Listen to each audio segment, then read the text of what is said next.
The first drops of sunlight filtered through the thin curtains of the small countryside home, falling softly onto Tú Diep's hands as she folded freshly washed clothes.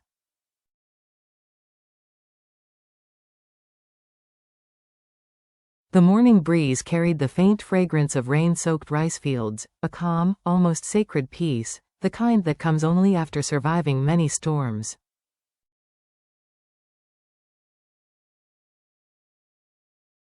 At the wooden table, James sat with his coffee, steam curling gently upward, while little Nhi, bright-eyed and full of life, was busy braiding her doll's hair, her laughter ringing through the house like tiny silver bells.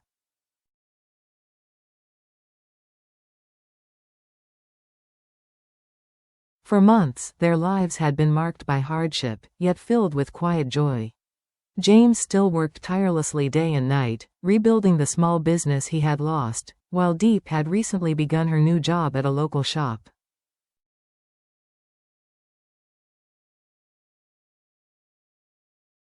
The pay was modest, but for her, it symbolized hope, a small but firm step toward sharing the burden that James had carried alone for so long.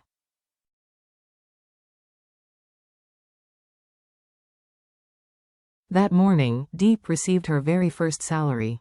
The envelope felt light in her hands, yet heavy with pride.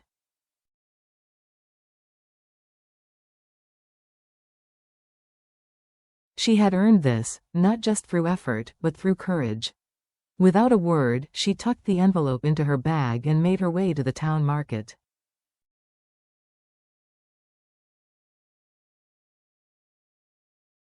The air was alive with the hum of daily life, vendors calling prices, the aroma of grilled corn, freshly brewed coffee, and chatter weaving together like music.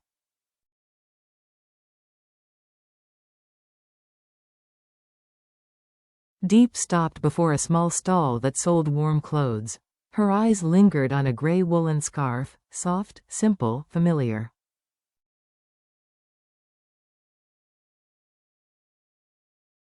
It reminded her of James.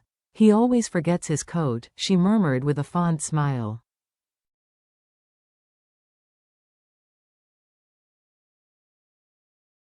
Then, her gaze drifted to a tiny pink jacket, fluffy and adorable, with two small bare ears on the hood, perfect for little Nhi.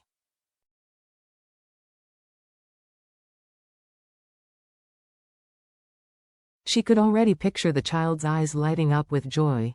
When Diep returned home, James was repairing a broken chair, his hands rough and calloused from long days of work.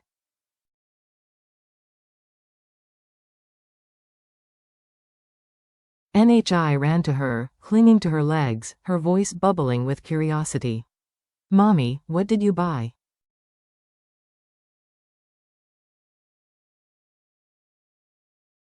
Diep knelt down, wrapping the scarf around James's neck before handing the small jacket to Nhi.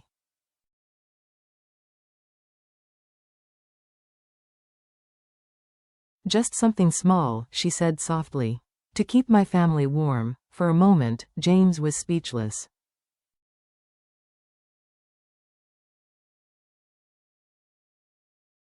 Then, through the exhaustion, a quiet smile bloomed, a smile full of gratitude and love.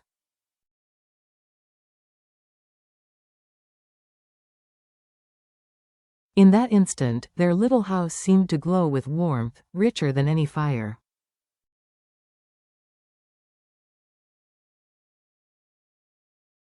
Outside, the old clock struck noon, marking not just time, but a new beginning, one built on tenderness, shared effort, and love that needed no grand gestures to be felt.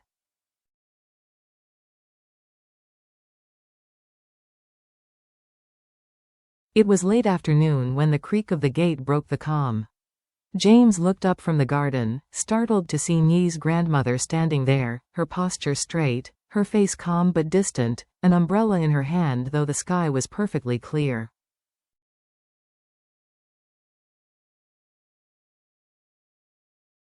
For a moment, none of them spoke. The past, the court days, the tears, the painful accusations, hung heavy between them.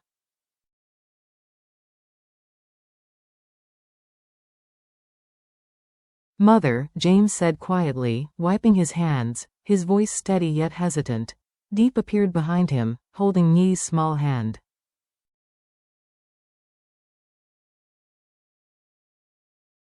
Grandma, the child cried, running forward in pure joy. The old woman's stern expression melted as she bent down to embrace her.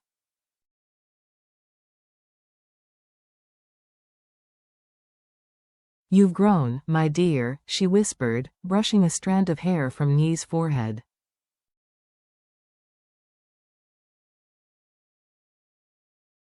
I've missed you. Inside, Deep poured tea while James gently set the umbrella aside to dry.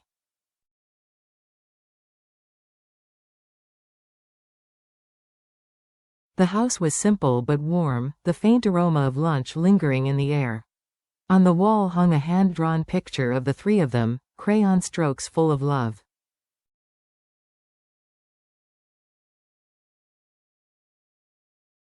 The grandmother's gaze lingered on it. I came today, she said finally, her voice trembling, not to argue.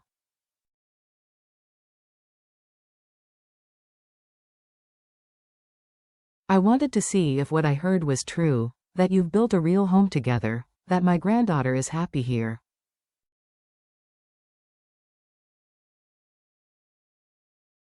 Deep lowered her eyes. We've made mistakes, she said softly. But all we've ever wanted is for NHI to be surrounded by love, from both sides.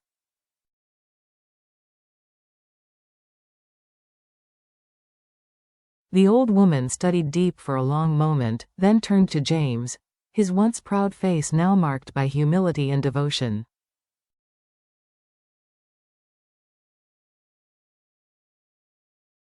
She watched the way he reached for Nye's hand, and how Deep leaned ever so slightly toward him, as if she had found her safe harbor.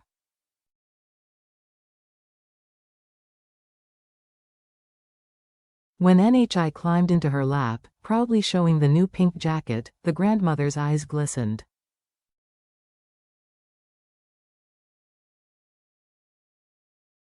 She looks happy, she whispered. That's all that matters. The sun dipped lower, painting the room in gold.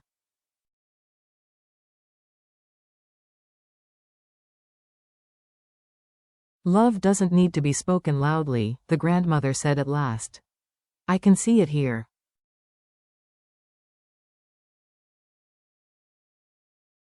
Her tone was gentle, resolute. Before she left, she paused at the doorway.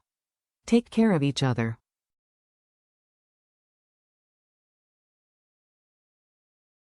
You've earned this peace, and just like that, with one simple sentence, years of pain began to fade, replaced by forgiveness that filled the home like light after a storm.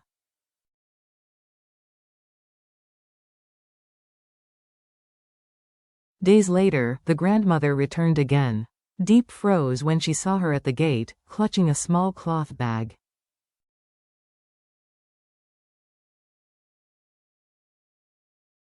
Good morning, child, the old woman said softly.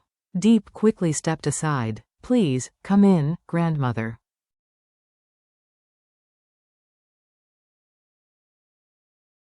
The home was humble but tidy, fresh flowers in a chipped vase, wooden furniture polished to a warm glow, and the faint scent of soy milk and fried eggs drifting from the kitchen.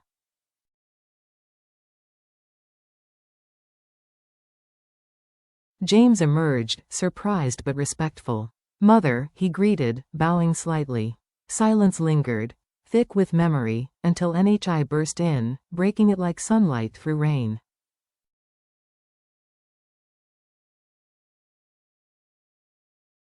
Grandma, she squealed, throwing herself into the woman's arms. The grandmother's eyes softened.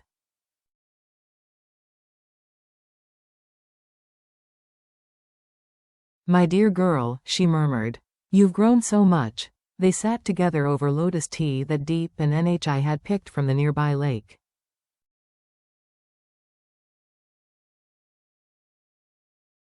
You take good care of her, the grandmother said quietly. I've been watching from afar, how she smiles, how she skips to school.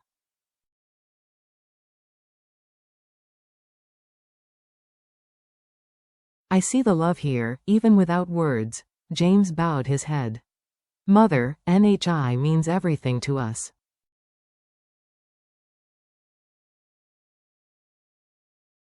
We may not have much, but she will always have love and safety.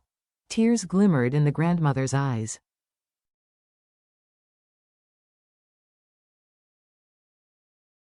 I see that now, she said. For years, I thought love meant blood or family names.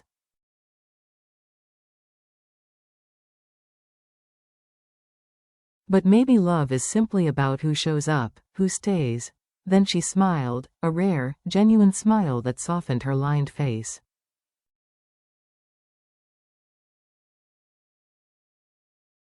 I didn't come to take her away, she said.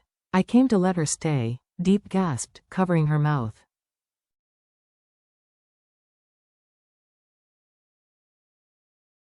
James's eyes widened in disbelief. She belongs here, with you, the grandmother continued.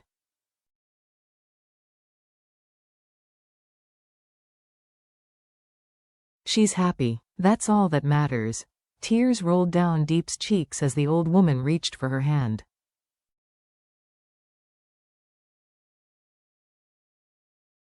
You've done what even I could not, the grandmother said. You gave that child a family again.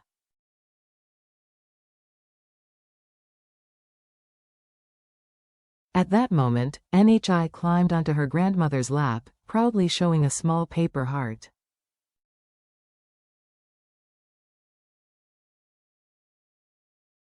Grandma, look. Mommy Deep helped me cut it. The old woman kissed her forehead. It's beautiful, my dear, just like you.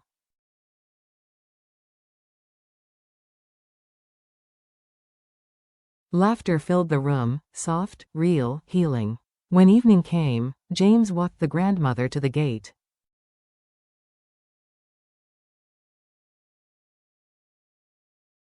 She turned to him. Take care of them both. You've been given a second chance.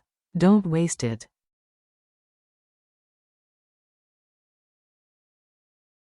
I won't, Mother, he promised. When she disappeared down the dirt path, Deep leaned against James's shoulder.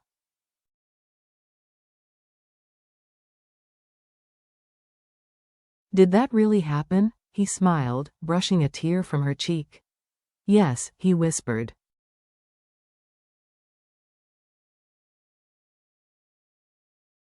She finally believes in us. The following week, the grandmother returned, this time carrying a basket of vegetables, rice cakes, and homemade pickles.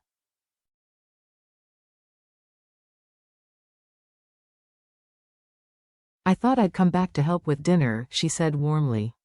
Deep hurried to help her.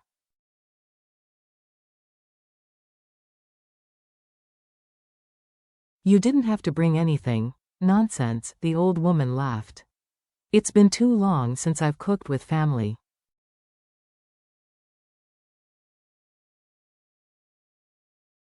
Soon, the kitchen came alive, the rhythmic chopping of vegetables, the gentle bubbling of soup, laughter mixing with the sizzle of oil.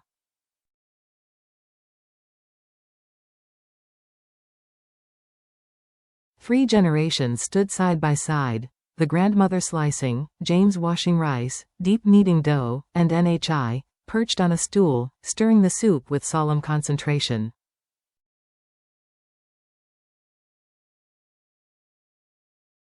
Be careful, my dear, the grandmother said gently. Don't let it boil over. Yes, Grandma. NHI chirped, beaming.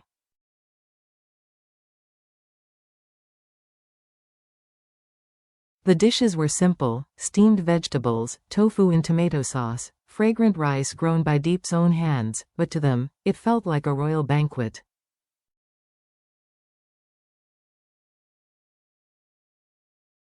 I used to think love was measured by money, the grandmother admitted quietly, but now I see, it's measured by care.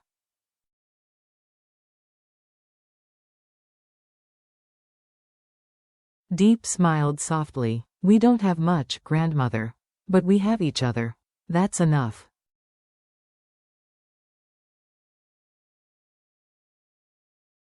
That's more than enough, my dear, she replied, her eyes glistening. as NHI fed her grandmother a spoonful of rice. "Eat, Grandma. This is Mommy Deep's cooking." The room filled with laughter, rich and warm.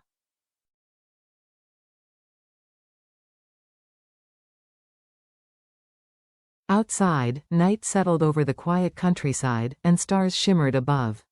Inside, a small family, bound not by blood but by love, shared a meal that marked the beginning of something whole, something enduring.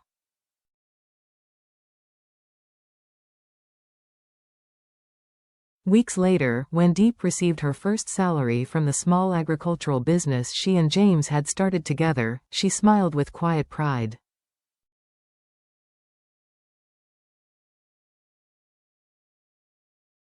She bought 2 small gifts, a wool scarf for James, a pink jacket for NHI. That evening, under the soft glow of a single lamp, she presented them.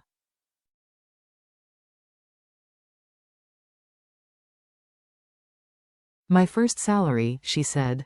"And my first gift for our family." James unwrapped the scarf, his voice trembling.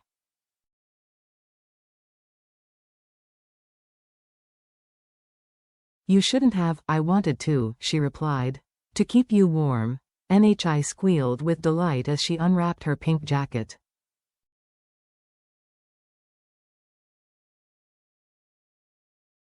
"It's pink, Mommy Deep. My favorite." James stood there, watching his wife and child, his heart swelling with love.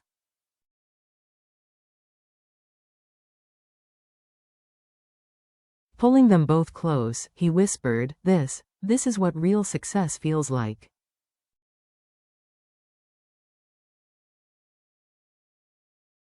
Outside, the night wind whispered softly against the window, but inside, warmth filled every corner of their home, not from luxury or wealth, but from love, resilience, and the quiet joy of a family that had finally found its way home.